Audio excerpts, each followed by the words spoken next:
Hello beautiful soul! Welcome back to my channel. This is my channel from Japan, Kaban Scorpio. This reading is for you. Tingnan natin yung first half ng March 2026. Maraming salamat muna sa mga subscriber, new subscriber, cross-watcher, at sa mga bagong pasok dyan. Welcome na welcome kayo sa bahay ni Ate Aimee. Salamat din sa nakataba ng puso ninyong mga comments. At sa mga nagpa-personal reading, marami pong salamat. Kung gusto niyo na energy nyo lang talaga, ang gusto nyo makuha natin, all the details is in description below. Paka-check na lang. Diyan na reading tayo, Scorpio. Kunin mo lang sa'yo at itapon ang hindi naman talaga sa'yo. Maaring vice versa, energy mo, energy ng person mo, energy ng malapit sa puso mo, nangyayari, or mangyayari pala. Use your own intuition, lawakan nyo inyong isipan. Ano man ang gender mo, ano man ang edad mo, wala sa baraha ang kapalaran ng tao, lagi nyo tatandaan yan. Kayo pa rin ang makapagpapabago nito. Gawin yung guide yung mga warning na pwedeng lumabas sa baraha, hindi yung negative, warning po iyon, para magkaroon din kayo ng awareness, idea, or change of decision making, no? O kaya mga pwedeng maiwasan sa buhay. Pero kung gusto mo talaga na positive lang gusto mo marinig, hindi itong channel na to para sa'yo. Control your anger, or you will be sorry. Alam mo pala kung nakikita to sa'yo. Hindi ko alam why. Parang sa'yo ko palagi nakikita to, no? Yan, medyo magkaroon ka lang ng controlling, be calm, be patient, ganyan. Pag-isipang maigi, no? Para maiwasan din, yan, kasi may mga sitwasyon hindi maging maganda ang outcome. And syempre, we have the Tower card. May mga celebration, may mga fun and enjoyment into your life. Pwede makakaramdam ka ng kasiyahan o may mga magaganap na happiness or celebration talaga, no? Ganyan, may mga fun. Mag-ingat ka pagdating sa kamay. Yun na nakita ko sa'yo dito, pwedeng mamulikat ka ng kamay, mamasa, maipit, matusok, mahiwa, mag-ground. Ano pa bang pwedeng mangyari sa kamay? Basta, when it comes to a hand, you need to be very careful lang when it comes to a hand, ang nakikita ko sa'yo dito. And may tao ako na nakikita na parang someone's need ng help, assistant, or guidance. Pwede ikaw yung magbibigay nito. Or pwedeng may tao na hihingi sa'yo ng guidance, ng tulong, o ng assistance. Pwedeng gano'n. O may tutulungan ka. No, vice versa tayo. And temporary problem. May mga bagay ka na iniisip or iisipin talaga. No? May mga bagay na makapagpapagulo sa'yo sa buhay mo or sa isipan mo. Pwedeng nandun din yung point na may mga unclarity situation ako na nakikita sa'yo. Yan, parang bakit ganun, bakit ganyan? What if, mga ganyan, no? Pwedeng nandun ko sa point, may mga meron talagang mga pinag-iisipan ka this time na either nag-aalinlangan ka, naguguluhan ka, kung ano man yung pag-iisip na problema na yan, no? Don't overthink lang din. May enemies ka? May kaaway ka? Ingat lang din, kaya dito pala si Lightning. Yan. Ibig sabihin, may mga tao or may tao, enemies are working against you. Ibig sabihin, may mga tao or may tao na hindi maganda yung pakay nila sa'yo, no? Pwede na doon sa point na yon. Or ikaw ito sa kanila. Or baka may makakita ka ng mga panicky, ganyan. Or mahilig ka sa panicky, or you want to draw Batman. Batman talaga, ate. Yung mga ganyan ka naman yan. Baka may mga pumasok na panicky sa bahay nyo. Yan. Mag-ingat na lang kayo kasi may disease din siya, no? Yan, pwede rin ka kasi magkasakit. Pero alam mo ba, ang panicky kasi is, daw yan lucky pag pumasok yan sa iyong bahay.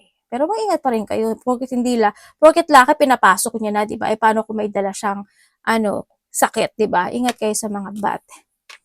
And protection from a powerful friend. Kasi nandito rin, diba, sabi ko may help and assistance and guidance. Maybe nandito yung point na someone's want ng protection. Or maybe nandun yung point na may tao na they want to protect yung sarili niya. Or maybe this is you. Or you need to protect yourself. Also, when it comes dito sa situation na to, kasi meron tayong bat, baka may mga aso rin kayo, meron tayong bat tsaka dog, nandun yung point na nandun yung loyalty mo sa isang tao pero hindi naging good term. Or hindi maganda yung pakay niya sa'yo, or pwedeng nandun yung point na nandun yung loyalty mo sa isang sitwasyon or sa tao man yan, pero behind your back, meron pala siyang masamang intention pagdating sa iyo, or behind your back kung ano-ano yung sinasabi sa iyo, or maybe this is you. Pwede rin na doon sa point na may mga ano ito yung kakuntsaba? Ano tawag doon? O kaya halimbawa yung nag-chu-chu-chu-chu sa'yo, "Alam mo ba si ganyan, ako hindi naman good yan, eh, alam mo ba na si ganyan, eh." Parang tsismis effect or tsismis type, ganyan. Nung na yan, ganyan, nagiging loyal ka diyan, nagiging ka, eh, bait-baitan lang yan, yung mga gano'ng sitwasyon.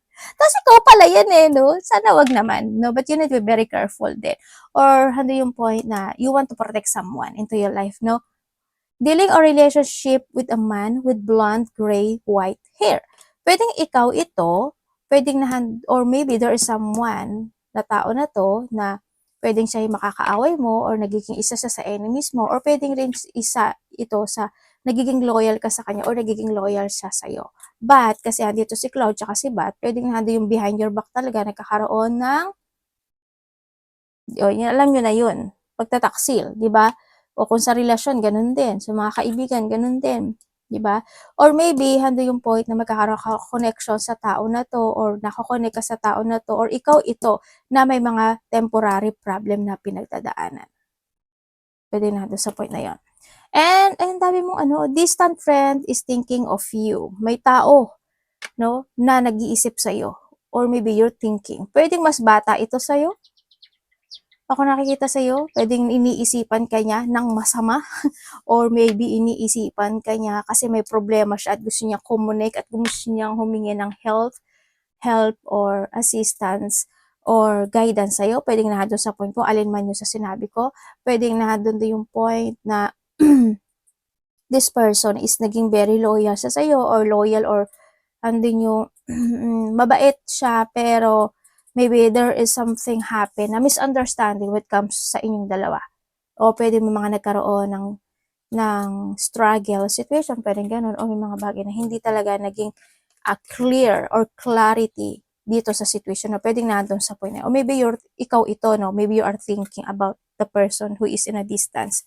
Pwedeng nandun sa point na yon. And we have the angel. Ang nakikita ko sa'yo dito, andito na kasi yung candle, ibig sabihin, may mga bagay na bibigay sa'yo na sign. Pwedeng sa panaginip mo, pwedeng by the numbers, or pwede sa by tatao, ganyan, friend to friend, pwedeng nado sa point. Basta you need to listen to your inner voice and magtiwala ka lang sa instinct mo or sa intuition mo, no? And also is may mga spiritual guidance ka raw, protect from the harm. Ibig sabihin may mga tao na kasi there's a protection din ako nakikita. Alam mo kung may mga aso kayo, mga aso, ibig sabihin yung aso na yon or maybe animals, any animal, bird, ganyan, pusa, isa yan sa nagiging protection nyo. Isa yan sa magpo-protect sa'yo as long as you are very loyal sa kanila, no? Kumbaga, yung mga animals din kasi, alam mo yung kahit na buhay na nila yung kapalit, mailigtas ka ng nila, gagawin nila yun. No? Pwede na doon yung point na hindi mo napapansin na yung angels mo na they want to protect you is nasa tabi mo lang. Ibon man siya, animals man siya, or tao man siya. No? Pero why? Pero maaring na doon points na nagkakaroon na kayo ng misunderstanding o kaya yung point na nagkakaroon ng blockage when it comes to connection, di ba? Pwedeng na doon sa point na yon. Or nahandito rin yung point na may angels na nagpo-protekta sa'yo. Hindi, iba-iba kasi tayo na pwedeng ipadaan yung protection na pwedeng sa tao, pwedeng sa animals, pwedeng sa kaibigan, kasi we have also the friend, no, dito sa situation.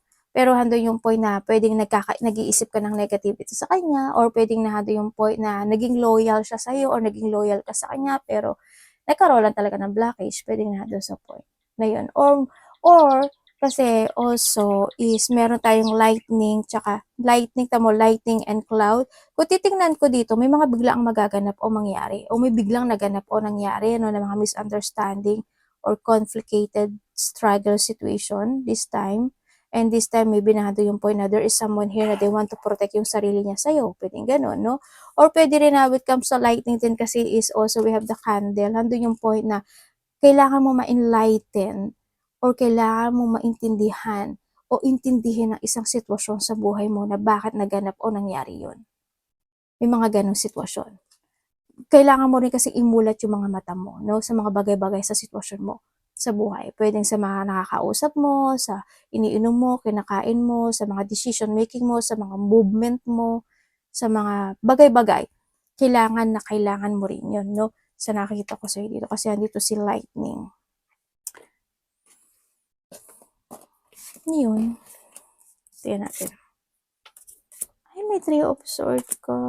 We have the 3 and 3. Okay.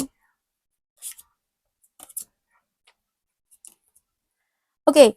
Yung iba sa inyo, yes, I know na there's a deep one or there's a battle happen into your life na doon talaga yung mga disappointment na naganap o nangyari sa buhay mo, na doon ka sa point na pwedeng nalilito ka or may mga unexpected situation happen in your life. Nandun din yung point na may mga gusto ka i-move forward na plano or maybe nandun yung point na pag-iisip o paghihintay sa mga bagay-bagay o sitwasyon sa buhay mo, sa nakikita ko sa iba sa inyo. Nagkakaroon ng mga disappointment or nandun yung point din ng mga bagay na maybe sa iba is may mga bagay na gusto mo na mag-another path o kaya gusto mong i-withdraw, i-let go o mag-escape sa bagay o sa sitwasyon na yon. You want to start a new beginning in your life or na yung manifestation mo sa buhay mo. Mga bagay ako na nakikita na parang nagtitiis at nagtitimpi ka din, but still you keep strong dito sa situation sa buhay mo. You try to make it balance any situations into your life kahit na may mga painful situation ka o depression na pinagdadaanan sa buhay mo, sa nakikita ko sa'yo dito. No, kumbaga doon yung point na siguro may mga bagay ka talaga na pinag-iisipan na hindi mo pa kayang ma-actionan o ma-move o sabihin o gawin yung bagay na yan, no? And you need to relax din. Sa nakikita ko sa'yo dito, huwag ka rin mag-overthinking sa bagay o sa sitwasyon mo sa buhay mo kasi isa yan sa makapagpapa-stuck totally sa buhay mo, no? Sa nakikita ko sa iyo dito. Okay, nandito yung situation na hoping hindi lahat kayo, but there's a loss of control situation ako na nakikita sa iyo dito. May mga delay situation or pwedeng may mga i-delay ka or madi-delay na isang sitwasyon sa buhay mo. You want to keep fighting din kasi sa ibang aspeto ng buhay mo pero parang hindi ko alam why. Pwedeng na doon sa point na may mga bagay ka na gusto mo aksyonan, gawin, i-move, or something action, pero hindi mo alam kung nagkakaroon ka ng two pathway, kumbaga, pwedeng na doon nakakaroon ka ng dalawang path, kumbaga, nandun yung point na pwedeng may mga nakakapagsagabal sa'yo, ganyan, pwedeng may mga nakakapagpapagambala sa'yo, ganyan, kaya nagkakaroon ka ng delay. Sa iba sa inyo, there's a bad luck situation. I hope hindi ganun. No, but ang sabi rin kasi dito, kasi tinitira we have the dog and the dog also, and the angels, is this a protection? Ibig sabihin is you need to protect yourself din in some aspect of your life kasi if you cannot protect yourself, then kasi magbabad luck talaga yon, di ba? Yan ang sinasabi dito. And syempre, kung hindi ka rin talaga magle-let go sa isang bagay o sa isang sitwasyon mo sa buhay mo or hindi mo maintindihan at hindi ka ma-enlighten, talaga magbabad luck yon. Kaya ang sinasabi dito is, this is the time na you need to put a guard or you need to take it action sa ibang aspeto ng buhay mo. Kumbaga, wag kang maloloss of control situation in some aspect of your life. Kung may mga bagay na need to end and need to understand or need to start to begin, gawin mo na daw, no?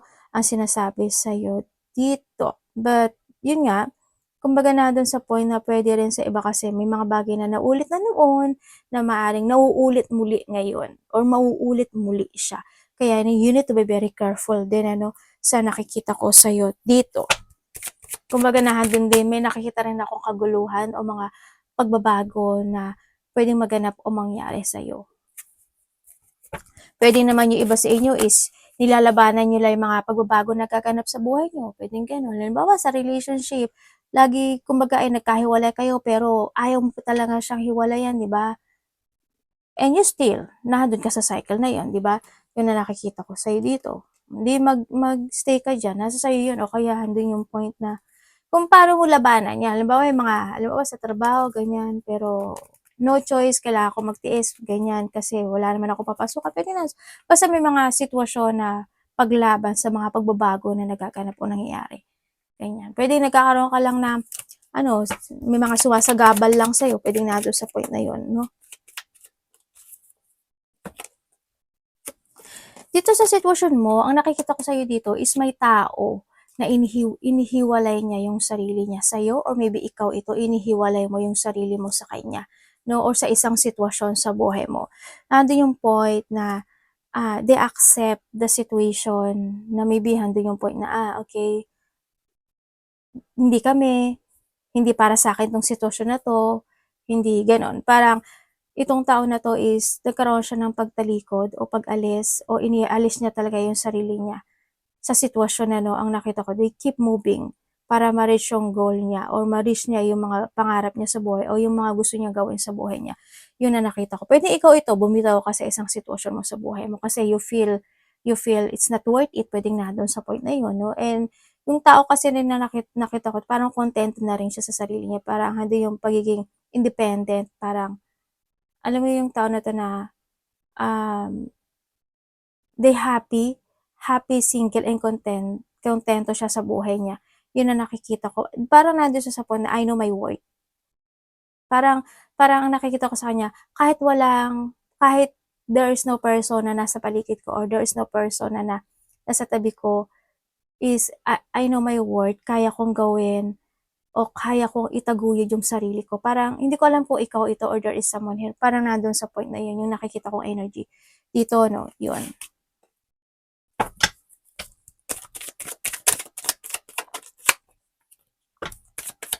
Or maybe if this is you, ang nakikita ko sa'yo, siguro nandun ka sa point na if this is you, you need to accept yung mga bagay mo sa buhay mo. Sa nakikita ko sa'yo dito 'no, yun, na may mga bagay na siguro na maa-accept mo na, and sa iba sa inyo actually there's a hard work situation na magtatapos. Ibig sabihin may mga pinagdaanan kayo in the past na sobrang depression, sobrang pain, sobrang emotional, or it's too much heartache na ganyan, or may mga magaganap man o mangyayari, pero nakikita ko makaka-move on ka, or nandun din yung hardship na matatapos, na may mga positivity happen. Also, there's a financial increase ako nakikita sa'yo. There's a lack also. Sana sana yung iba sa inyo, ate ba't walang luck na dumarating sa'kin? Ang sinasabi kasi dito is may mga bagay ka na kailangan mong tapusin sa buhay mo, o kailangan mo na talagang ma-accept na gano'n na talaga, 'no? And then 'pag gumaang na yon, energy na yon, yung luck na yon, mahihigop mo na siya. Yun ang nakikita ko dito.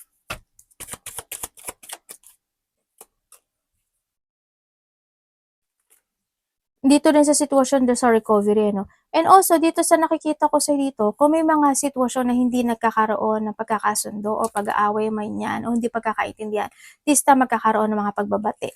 No, yun ang nakikita ko. Or maybe you are waiting na sana maging okay na lahat, sana magkabati na kami, sana maging ma-recover 'to, sana ganyan, sana gano'n. May mga bagay ka rin na iniisip, kumbaga andun yung wishful thinking sa ibang aspeto ng buhay mo. Puwedeng may mga hinihintay ka rin sa iba sa inyo, or nandun yung point na maaring you want to confront someone, pero hindi mo kayang kumprontahin siya, hindi mo kayang magsalita, hindi mo kayang sabihin yung gusto mong sabihin, puwedeng nandun sa point na yun. Or maybe there is someone here na gano'n, na ayaw niya na kumprontahin siya, ayaw niya na kausapin mo siya.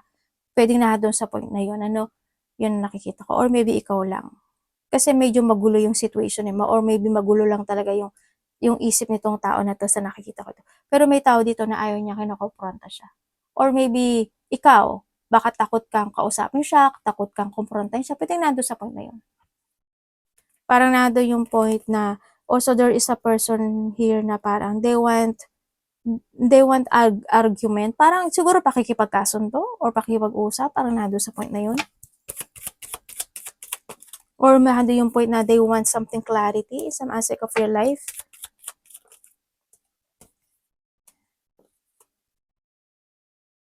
Okay. Okay, you try to make it balance any situation into your life, ang nakikita ko sa'yo dito, pero siyempre hindi naman maaalis yung pag-iisip mo na yung pag-iilusyon sa buhay, or nandun yung point na yung mga dissatisfaction talaga na magaganap o mangyayari kahit you're doing your best, 'no, sa nakita ko dito. Pero it's a sign din na para maging strong ka kasi sa buhay, 'no, dito sa nakita ko. May iba sa inyo is may mga multitask o may mga multiple priorities ka na gustong gawin sa buhay mo, pero hindi mo alam paano. Kumbaga pinag-iisipan mo pa yon. Baka naman yung iba sa inyo busy kayo at may mga pinagpupuyatan lang talaga kayo 'no. sa iba sa inyo. Kaya na medyo naglo-low yung energy or hindi nagiging maganda yung energy sa nakikita ko sa'yo dito. May taong umiwas or handong ka sa point na may tao kang gustong iwasan pero nagdadalawang isip ka. Pwedeng nandun sa point na yon.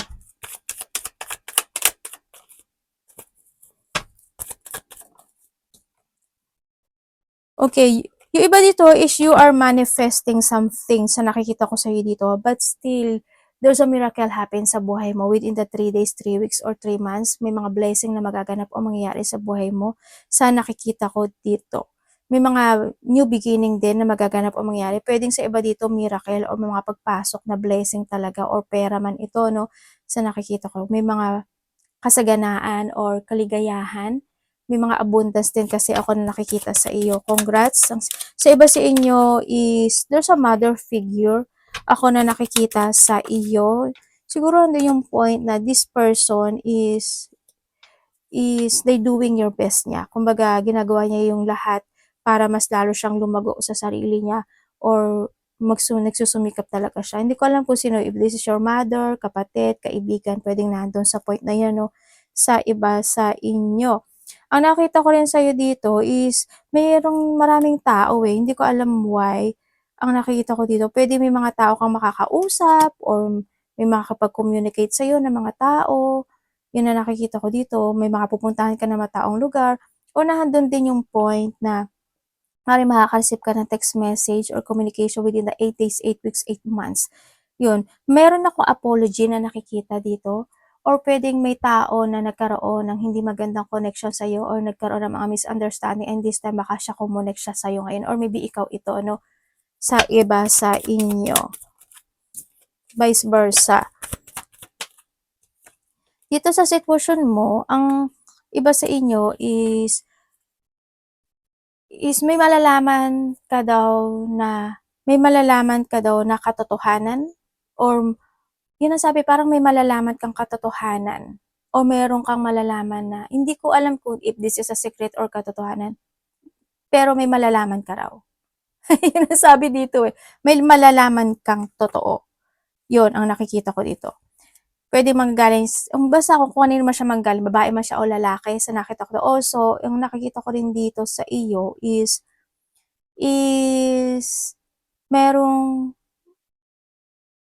may magkakaroon ng mga clarity in some aspect of your life. Yun, may mga bagay ka na gusto mong, may mga iniisip ka o sitwasyon na gusto mong gawin. Pwede may mga bagay o sitwasyon na nahatak kang nakaraan o may mga naghahanap ka talaga ng clarity like I told kanina. Pwede din na doon sa point na may mga bagay ka or idea na gusto mo talagang i-force so this time. And this is the time na gawin yun sa nakita ko sa'yo dito. Kung anong idea yan, kung ano yung mga bagay na gusto mong sabihin, idea, focus. Ganyan. Kumbaga nandun ka sa point na may mga bagay ka na sinisiyasat, naghahanap ka ng katotohanan, ganito ba, ganyan ba, bakit ganun, dapat ba, ganyan. Nandun ka sa point na iyon. Maurong-sulong din yung iba sa inyo. Ako nakikita. You want to recover from a difficult situation into your life. Para may mga gusto kang ma-recover. Pwede rin na yung point na may tao dito na inihiwalay niya talaga yung sarili niya sa'yo or ikaw inihiwalay mo yung sarili mo sa ibang tao kasi gusto mo na mag-focus sa sarili mo o gusto mo mag-focus muna sa mga bagay-bagay na gusto mo maganap sa buhay mo. Pwedeng nahandoon sa point na iyon. Ang nakikita ko rin sa'yo dito is, yes, nahandoon yung point of magkakaroon ng mga union. Ako na nakikita sa iyo, pwedeng may mga tao na kilala mo na kukonek siya uli sa'yo, pero this person is medyo may struggle. Ako na nakikita sa kanya, hindi ko alam why.